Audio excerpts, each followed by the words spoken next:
is his cousin, who is the husband of Flavia Domitilla. Here are his niece and her husband, statues of them. His name is Flavius Clemens. He's adopted their children as his heirs. And then for some reason he turns brutally against them. He murders his cousin while he is serving as co-consul of Rome.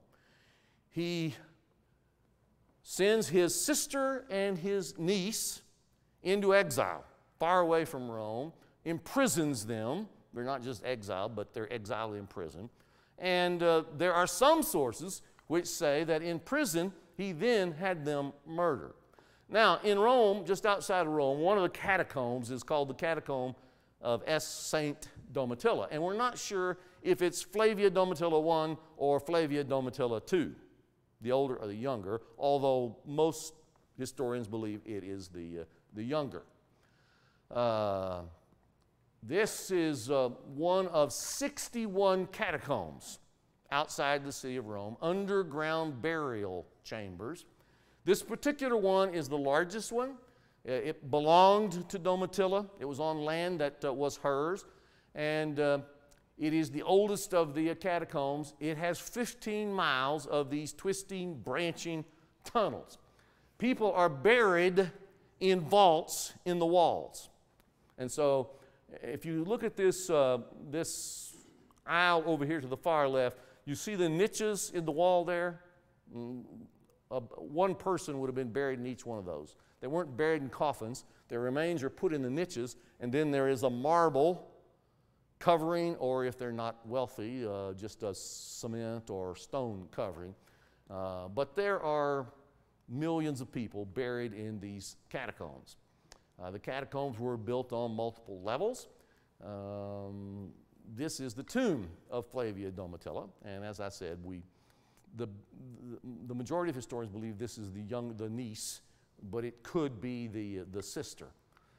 And you see the niches where remains were discovered.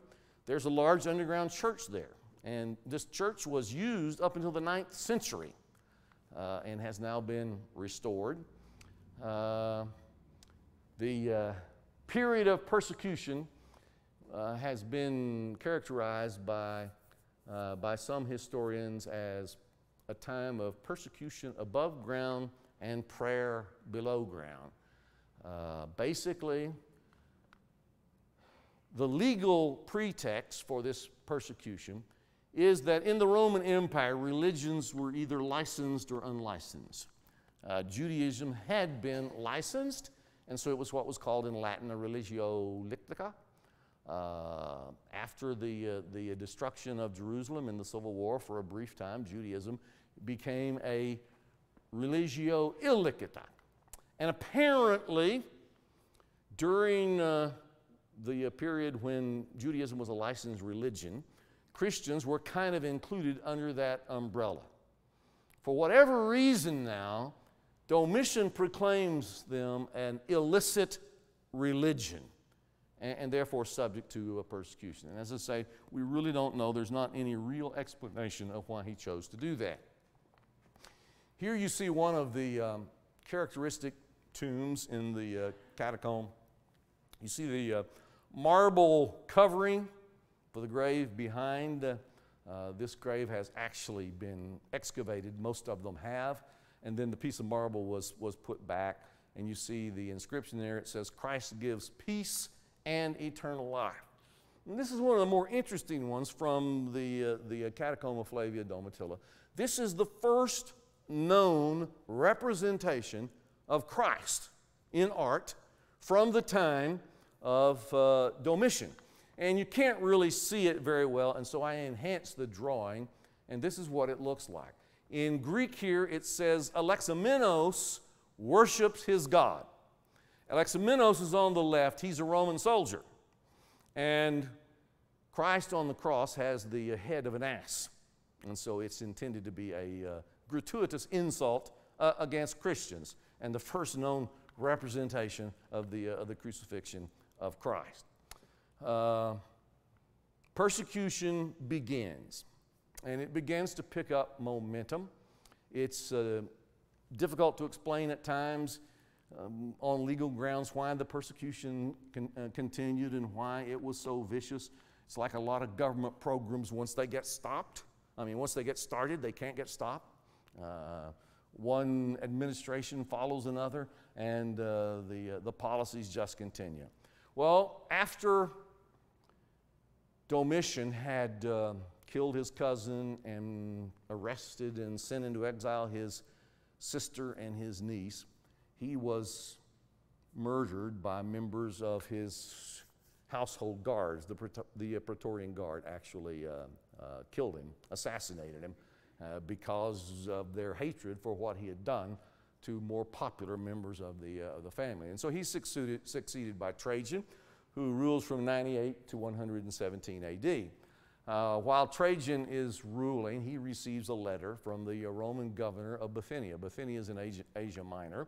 And the governor is this man, Pliny the Younger, who's kind of a well-known writer on natural history. He had an uncle by the name of Pliny the Elder. Both of them were well-known essayists from the Roman Empire. And basically, Pliny the Younger writes to the emperor, and he asks him what policy he should pursue.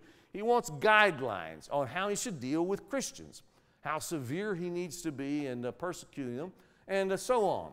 He refers to Christianity as a contagious superstition. He says in this letter that Christianity has made so many converts that the pagan temples in Asia Minor are virtually abandoned. And then he describes in his letter what he had witnessed of Christian worship. In the letter, he says basically, so far, this has been my procedure when people were charged before me with being Christians. I've asked the accused themselves if they were Christians. If they said yes, I asked them a second and a third time, warning them of the penalty. If they persisted, I ordered them to be led off to execution. For I had no doubt that their stubbornness and unyielding obstinacy at any rate deserved to be punished. He didn't really have a legal pretext, so he executed them for stubbornness. And then he goes on to say that they describe for him their worship. They maintain that their fault or error amounted to nothing more than this, that they were in the habit of meeting on a certain fixed day before sunrise and reciting an antiphonal hymn to Christ as God. Antiphonal hymn means basically that men and women sung separate parts, and kind of like many hymns we use today where they sing answering one another. One part will sing and then the other part will sing. And then he says they bind themselves with an oath not to commit any crime, but to abstain from all acts of theft, robbery, and adultery, from breaches of faith, from denying a trust when called upon to honor it. Well, you'd think an empire would like as many citizens like that as they could get, but not so. Trajan responds, and his letter has also been retained. He advises Pliny to punish Christians when they come to his attention, but he urges him not to go around pursuing them, not to make it a matter of policy that he's got agents going out and seeking out Christians, but as he comes into contact with them in various ways, then they are to be dealt with, but not pursued. One of the Christians, well known, who died during this phase of persecution was Ignatius, who was thrown to beasts in Rome in 110 AD. The next emperor is Hadrian, 117 to 138 AD. In many ways, a pretty good emperor. And he advised that Christians should only be punished for specific crimes. No more of because of their stubbornness, they should be executed, but they must be accused and found guilty of a definite crime.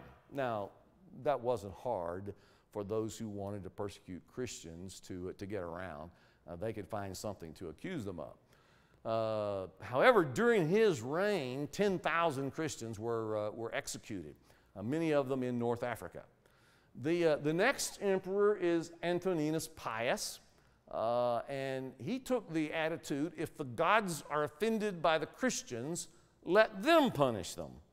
In other words, it's not my responsibility the empire will not punish these Christians. If the gods don't like them, then let the gods do with them what they will. And there was relative peace during his reign, except Polycarp.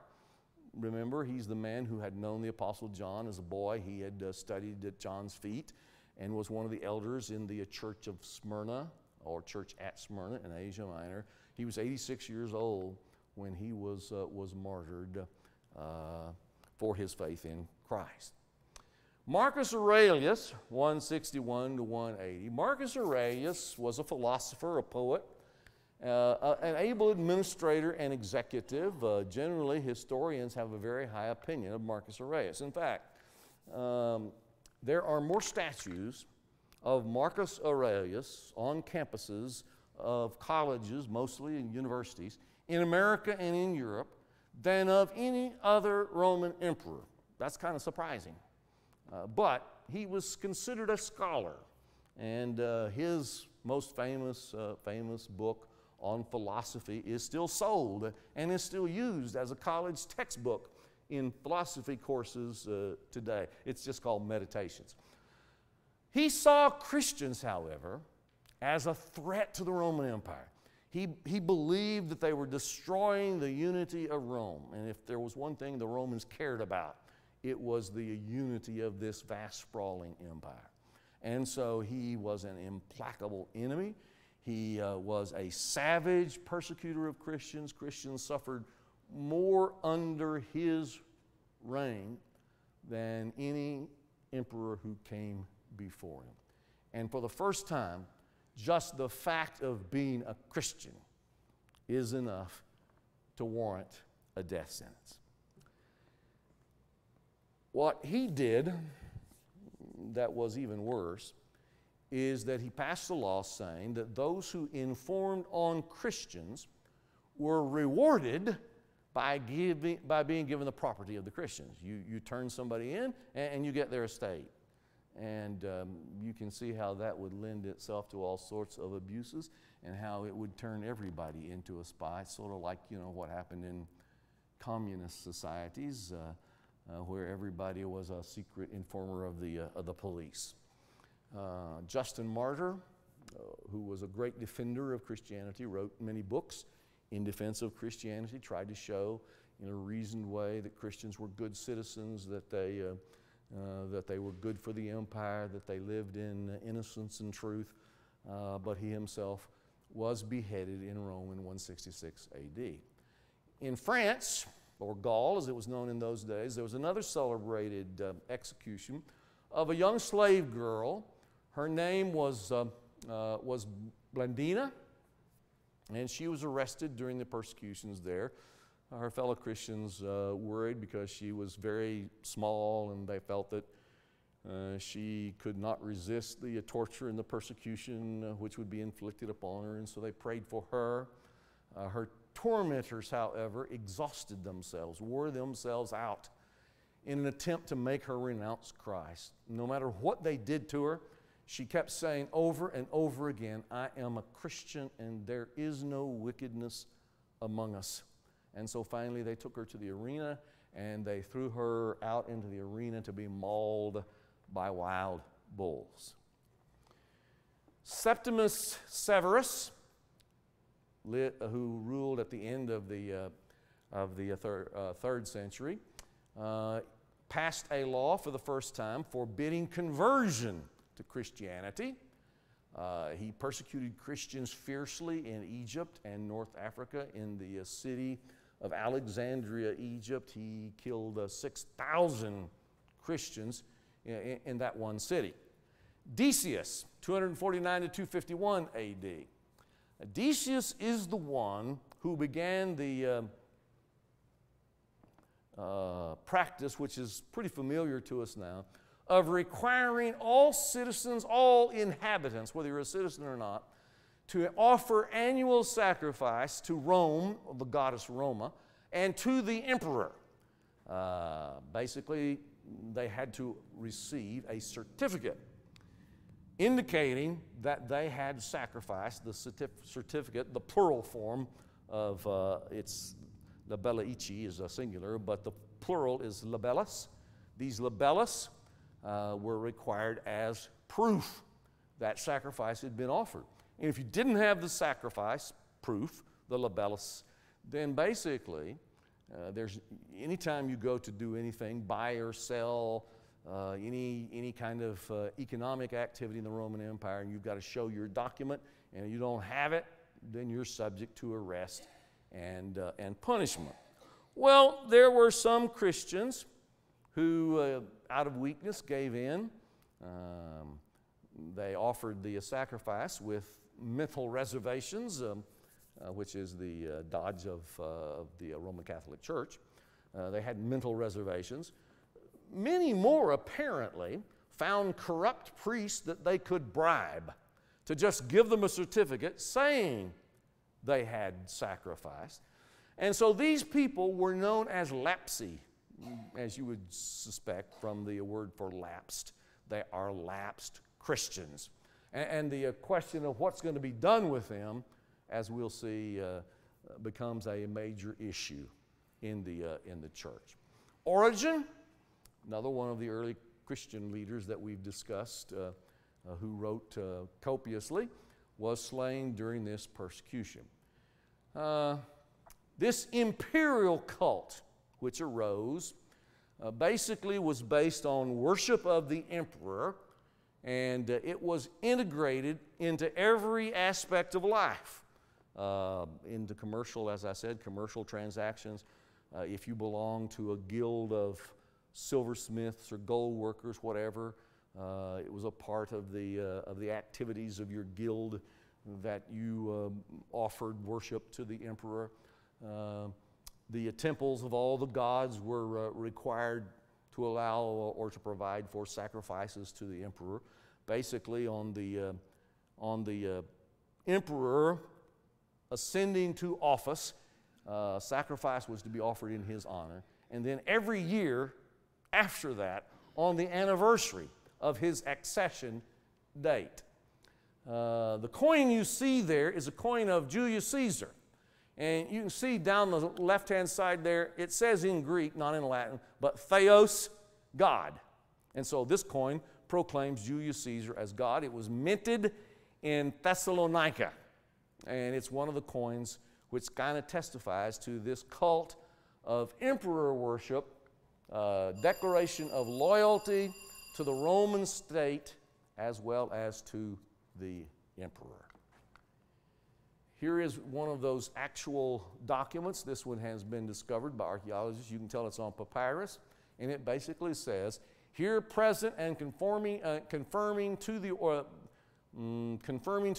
I have sacrificed and made a libation. Well, that brings us to the time of the Emperor Diocletian.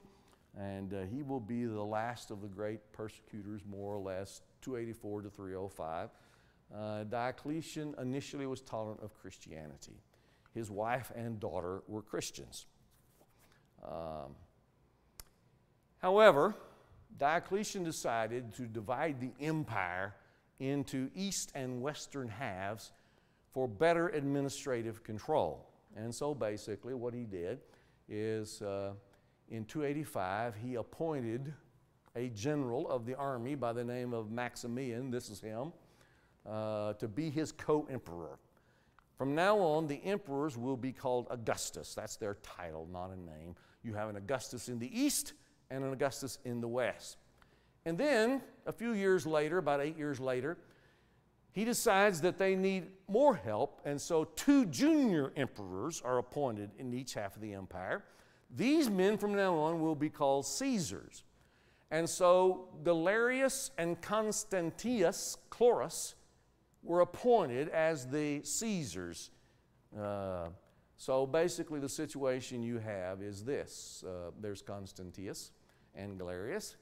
And then basically the empire is divided more or less like this. You have in the east, you have Galerius and Diocletian. In the west, you have Maximian and Constantinus. And these two Caesars were required to divorce their wives and marry the daughters of the senior emperors. And so Galerius married Diocletian's daughter. She had nothing to say about it. And Constantius married Maximian's, Maximian's daughter. And basically, Diocletian, Galerius ruled in the east, Maximian, Constantius ruled in the west. Galerius begins to work on his father-in-law to begin persecuting Christians. Perhaps because he was forced to marry a woman who was already a Christian. But in 303 AD, Diocletian issues an edict against Christians. And there were a number of provisions. He began to burn church buildings across the empire.